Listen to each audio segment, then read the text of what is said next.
আলহামদুলিল্লাহ,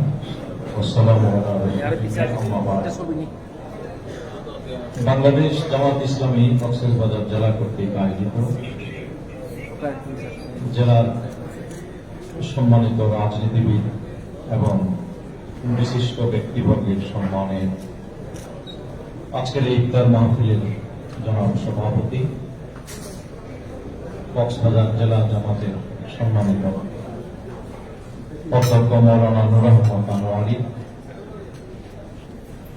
আজকের এই ইফতার মাহফিলে উপস্থিত আছেন সদর আসনের সাবেক সকল এমপি, আবার অত্যন্ত কাছের বন্ধু জনাব লুৎফর রহমান কাজল,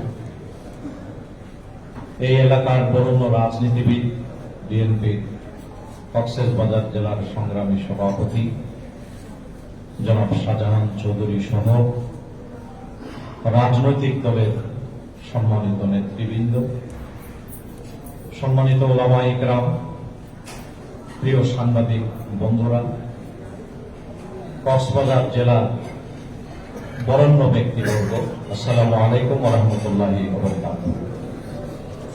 আমরা আমাদের জীবনে এই গুরুত্বপূর্ণ মাহে রমজানকে আবার পেয়ে মহান আল্লাহ তাআলার শুকরিয়া আদায় করছি, আলহামদুলিল্লাহ। মাহে রমজান মুমিনের জন্য আল্লাহ তাআলার পক্ষ থেকে এক গুরুত্বপূর্ণ উপহার। এই মাহে রমজানের মাধ্যমে আমরা আমাদের জীবনকে বদলে দিতে পারি, আমরা আমাদের জীবনকে বদলে দিতে পারি। রমজান চলে গেল, আমাদের গুনাহগুলো আমাদের সাথে থেকে গেল, তাহলে এই রমজান থেকে আমরা যথার্থ ফায়দা হাসিল করতে পারলাম না। রমজানের গুরুত্ব আল্লাহ তাআলা কোরআনের কারণে করেছেন। এই মাসে কোরআন নাজিলও হয়েছে, কোরআন বিজয়ী হয়েছে। আমি আমার বক্তব্যের সূচনাতে সকলের কাছে ব্যর্থহীনভাবে এই কথাটি বলতে চাই,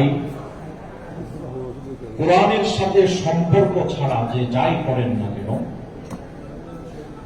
কোরআন প্রতিষ্ঠার সংগ্রামে কোন না কোনো ভাবে নিজেকে সম্পৃক্ত করা ছাড়া কাল কিয়ামতের কঠিন সময়ে কোন পরিচয়ে কেউ মুক্তি পাবেন না। এই কারণে আমরা কোরআন পড়ি, আমরা কোরআন বুঝি, কোরআনে অবগাহন করি, কোরআনের সাথে আমাদের সম্পর্ককে বাড়াই, আমরা জীবন ইহ জগতেও মূল্যবান হবে, সম্মানিত হবে এবং পরকালেও আপনি আল্লাহর মেহমান হিসাবে অভ্যর্থনা হবেন। অন্য কোনো এই মর্যাদা, এই সম্মান দুনিয়াতেও পাবেন না, আখিরাতেও পাবেন না। এই জন্য মাহে রমজানে এই কোরআনের প্রতি আমাদের অনুরাগ, আমাদের ভালোবাসা, আমাদের আকর্ষণকে বৃদ্ধি করে আমরা আল্লাহর কোরআনের আলোকে সমাজ প্রতিষ্ঠায় যার যার জায়গা থেকে সকলের ভূমিকা পালন করার জন্য চেষ্টা করি। আজকের এই ইফতার মাহফিল দেশ এবং জাতি অত্যন্ত সম্ভাবনার সাথে সাথে এক ক্রান্তি লগ্নে এই মাহফিল অনুষ্ঠিত হচ্ছে। আমরা পরিবর্তিত বাংলাদেশকে তার কাঙ্ক্ষিত লক্ষ্যে এগিয়ে নিয়ে যাবার কথা সকলেই বলি, কিন্তু কোন ওয়েতে আমরা এগিয়ে যাব, সেই পথটি কি, এ নিয়ে আমাদের মধ্যে চিন্তার ঐক্য নেই। এ নিয়ে আমরা নানাজন নানাভাবে বিশ্লেষণ করছি। আমরা কেউ বলছি ক্ষমতা আগে, আবার কেউ বলছি সংস্কার আগে। আমি মনে করি ক্ষমতাও আগে না, সংস্কারও আগে না, এর মধ্যে একটি ভারসাম্য আমাদেরকে মেনে চলতে হবে।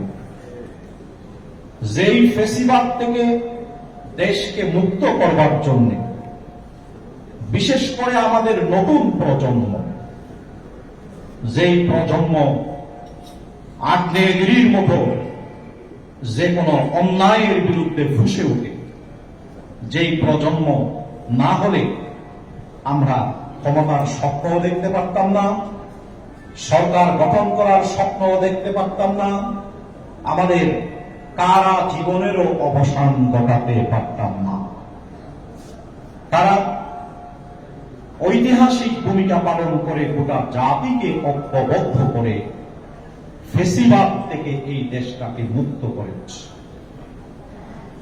আমাদের প্রায়োরিটি এবং কমন ইস্যু হচ্ছে ফেসিবাদ ফিরে আসার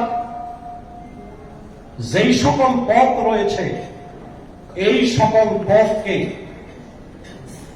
কাঠামোগতভাবে এবং রাজনৈতিকভাবে সকল পথকে আমাদের বন্ধ করে দিতে হবে। এটা যদি আমরা বন্ধ করতে না পারি, তাহলে যেই নতুন বাংলাদেশের স্বপ্ন আমরা দেখছি, সেই স্বপ্ন স্বপ্নই থেকে যাবে। এই কারণে আজকে প্রয়োজন দেশ এবং জাতির স্বার্থকে সকল কিছুর ঊর্ধ্বে রাখা।